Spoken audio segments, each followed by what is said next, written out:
cult members, and welcome to the Pop Culture Cult. This is Sean. I'm Janice. And I haven't done one of these in a while, so I'm Sean. Janice. This is going to be our spoiler review reaction to episode 1 of Loki called Glorious Purpose. I've been burdened with glorious purpose.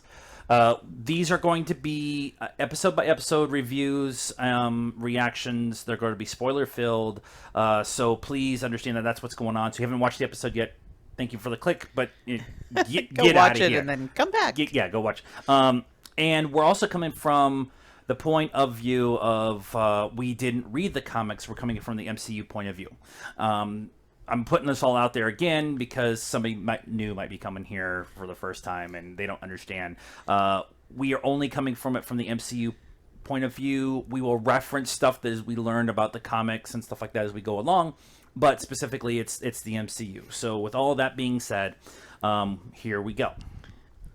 I love how this thing starts. You have to start here. I mean, I know that you have to start here, but I love how they start with after the battle in New York, the scene from Endgame where he steals a Tesseract and stuff like that. Right. I mean, I don't know who, considering like a billion people saw Endgame. Right. And Just in the theaters. Yeah. Remember what the theaters were like, kids?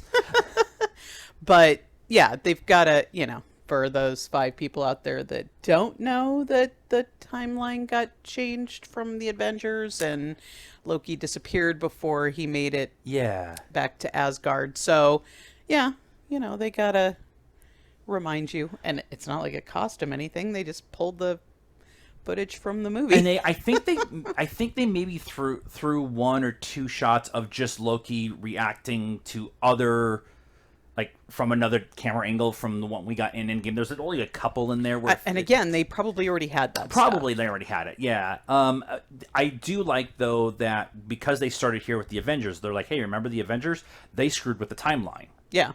So that's a reoccurring conversation as we go through the episode between Owen Wilson's Mobius. And Loki. Red pill or the blue pill? Mobius. Oh, that's Morpheus.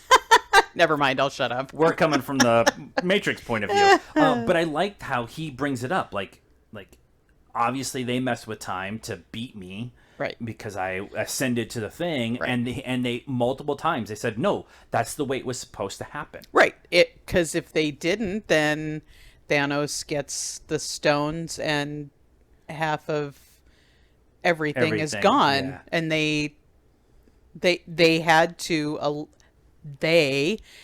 allow them to mess with time, or we wouldn't have got everybody back. Right. And that's because the time seekers, the people who the gods who are actually the ones controlling time, the three who are able to look ahead. They're able to look ahead and look back in the timeline, and that way they can kind of get an idea of what they need to allow and what they need to stop because of a variant and stuff like that. I find it interesting that it's 3. They're very masculine looking alien god things, whatever. But, the 3 witches, the blind witches of fate. Oh yeah. Right? There were 3 of them, and that's kind of the same concept, right? They're watching, benevolent, always watching, making sure everything's... I don't know how benevolent those 3 were, but but the idea of them, like, and I'm not sure how benevolent these 3 are going to be. That's I have a point. sneaking suspicion that they're going to have ulterior, less than good motivations for. If we've learned anything from the Time Lords in Doctor Who, you absolutely feel, as a Time Lord, or the Time Lord Council, if you want to be specific, that they are omnipotent and they have ultimate control of whatever happens, and so they're going to manipulate it to their favor every time. Right, and the Time Agency, at least Mobius. I mean, I think it was just kind of the overall, because the cartoon too made it, these are like our wonderful, the the gods or whatever they are that fixed the timeline because it was all over the place, and now they take care of us, and that's never gonna That's end well. never ever going to happen. And that also ties into what Loki talks about, because we're talking about 2012 Loki, not 2019 Loki. Right. We're talking about 2012 Loki, who is burdened with glorious purpose, and Right. he feels that freedom is a curse on all living beings, and so he wants to dictate what it means to be. He wants to be king of everything. Right. And that's kind of what the time god thing guys are kind of doing. They're kind of dictating to everybody what they can and can't do. Right. Yeah, that's true. Because in that little, I love the exposition dump that we got with the video of with Yeah. the minute, and the idea of we need to tell 20 years of backstory of time travel in the MCU comics in a 3-minute intro video. Right. And you Right. can't do it with just straight exposition dump with Mobius and Loki. You have to do it some other way, or it's obvious that it's an exposition dump. Right. And it works with the kind of campy, bureaucratic, bureaucracy. I was a bureaucraticness. No, bureaucracy of the We know words. of the time agency, and you need to take a ticket and you got to go through the line, and they're processing so many variants that he gets a little jumpsuit at is with the letters on the back and all that. So and it's this that they say there is time doesn't work that way here, or whatever, I think was Owen Wilson's comment, because are you in the future? Because there's futuristic stuff going on, but then it's very kind of retro future. It's like the late 50s, early 60s idea of the future. Tomorrowland. Yeah. It feels very much like Tomorrowland, like in Disneyland, Tomorrowland. Yeah, this like is that the world of thing tomorrow. that he was using in the room to show Loki's life or whatever was one of those round. It was very 60s. Right, the little round tape player. Yeah, or whatever thing. yeah. But then it projects on these cubes, Yeah. and the cubes become the screen on the wall. So it's got that. And then when they're walking from the actual courtroom to the office, Loki stops and they look out into this massive city. Zion kind of feeling, if we're going to go with the Matrix stuff for the rest of the night, the Zion kind of feeling city, and Loki asks this magic, and and Mobius doesn't really answer. He said, "I thought magic doesn't work here," and he said, "This isn't magic. This isn't magic." Yeah, it's futuristic tech, but it's also not. I love that. I love that retro futurism. Are they, and where are they? Are they in space? Are they in? They are in between the circuits of time. That's what I'm going with until I'm told differently. Yeah, some kind of space bubble, and if time at some bubble. point in time, if we don't have a phone booth go whizzing by, then with 17 people hanging out of it, then there's something freaking wrong with the show. We did get a Stanley kind of cameo in the artwork. In the courtroom, that was kind of cool to see. Also in that little intro video of Walking to the TVA, more than once they said multiverse, more than once they said Nexus events. Nexus being, they didn't say Nexus being, but they said Nexus events. Yeah. And they said multiverse multiple times. And so because of what happened in WandaVision, and knowing that this was supposed to be the third thing in the line. So it was supposed to be Falcon Winter Soldier, then WandaVision, then Loki.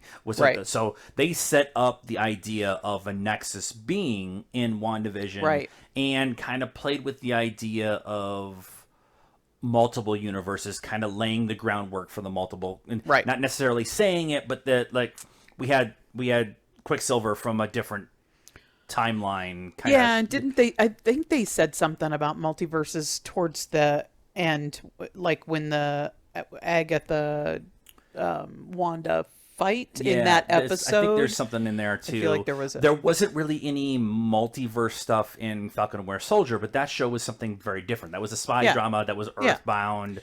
Yeah. That was not magical or cosmic or anything and like that. Neither one of them are magical or gods. I mean, Bucky was superized, you know, with the super serum, and you know, Falcon's just a dude trying to be Cap. So just being a better dude. Yeah. But I like that they like laid it out in front of us. Like that. Look, listen, the multiverse is out there, and the only reason we haven't heard about the multiverse is because they fixed all the multiverse timelines because they were all fighting against each other. Right. And I like that they laid that out there. Like there's like, okay, we are going to spend this, whatever it ends up being, 8 episodes or 10 or whatever, 6, where they're going to set up the concept of and lay down the groundwork of what the multiverse is. Right. So when we get to Doctor Strange, we understand as viewers. They're not having to spend this whole movie of Doctor Strange trying to explain. They'll do a little the cartoon multiverse. segment and do the exposition dump for those who didn't watch the TV show. Like that's what it's going to come down And to. maybe there'll be a bridge,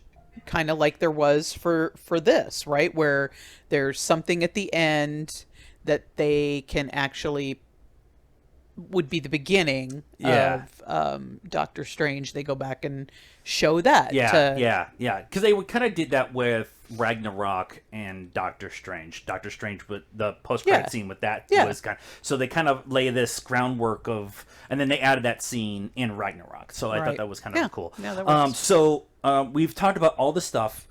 The episode overall itself is a character study, and this is not, and I love that they ended up doing it this way. And now I understand the way that was supposed to happen, but I loved how it works out this way.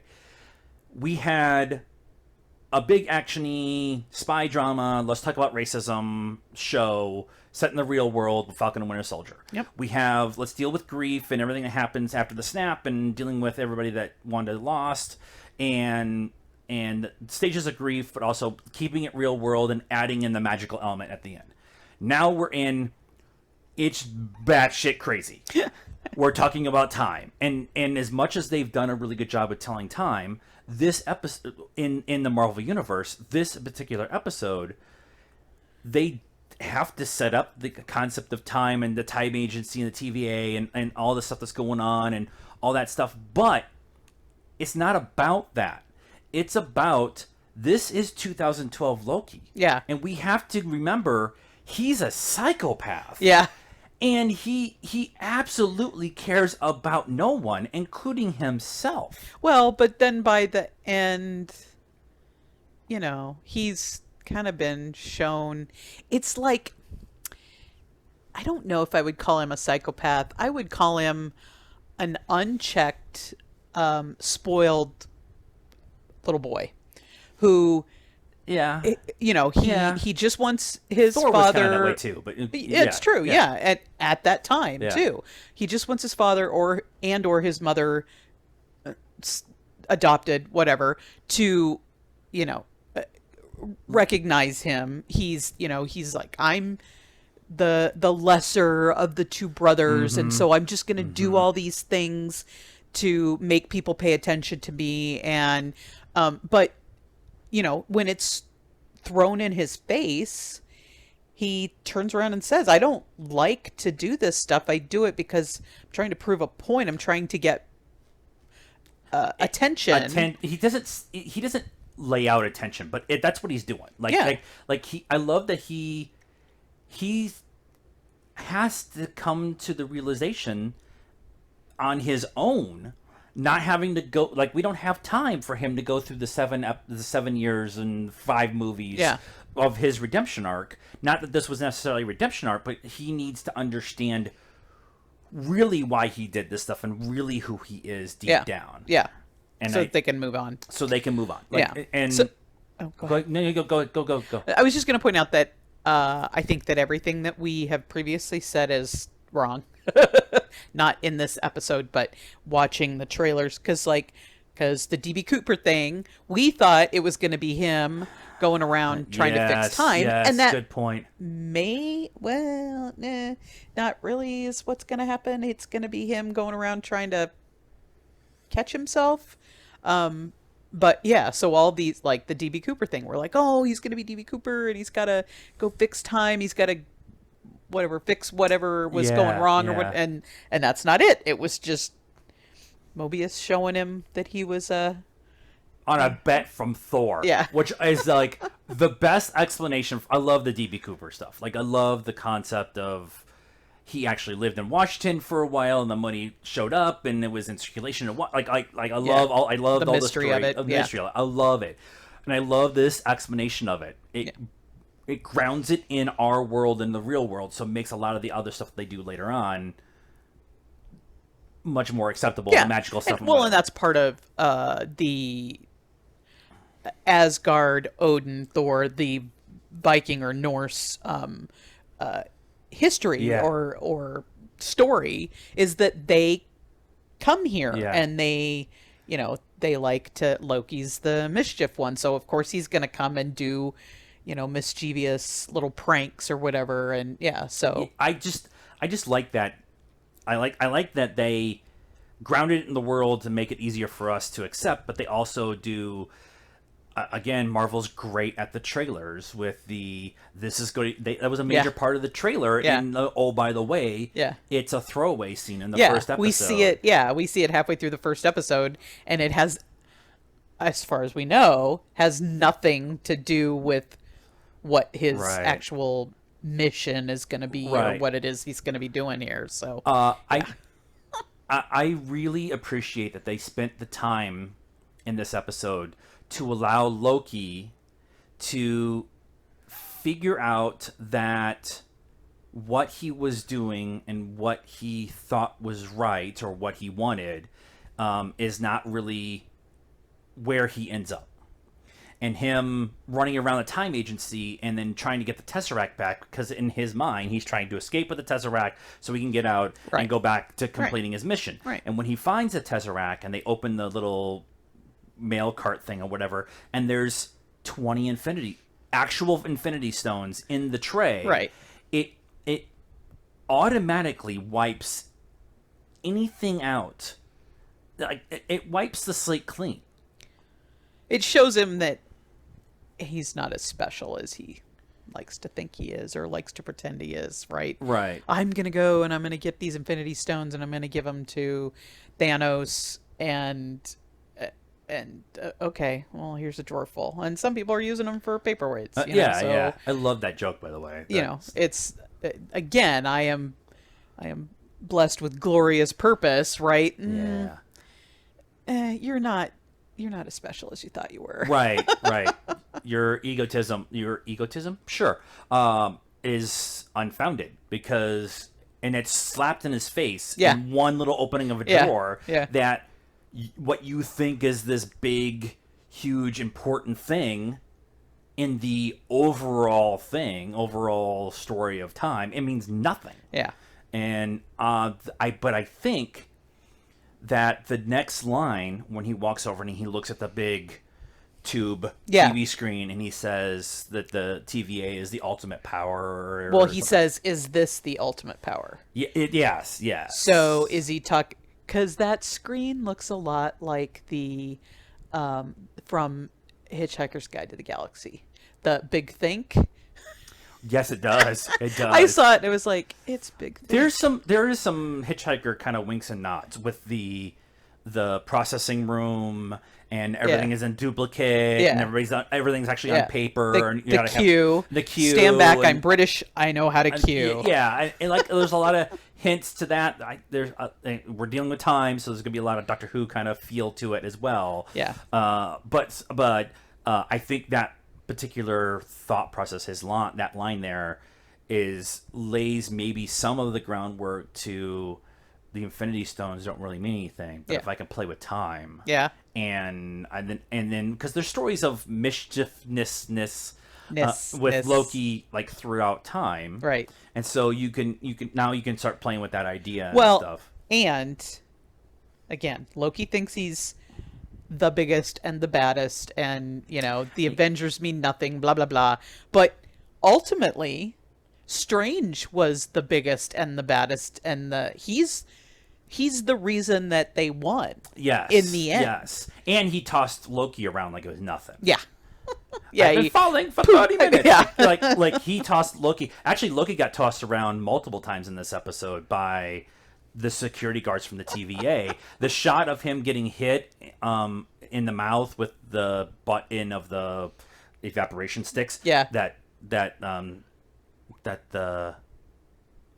guy Jeff Goldblum from Ragnarok, not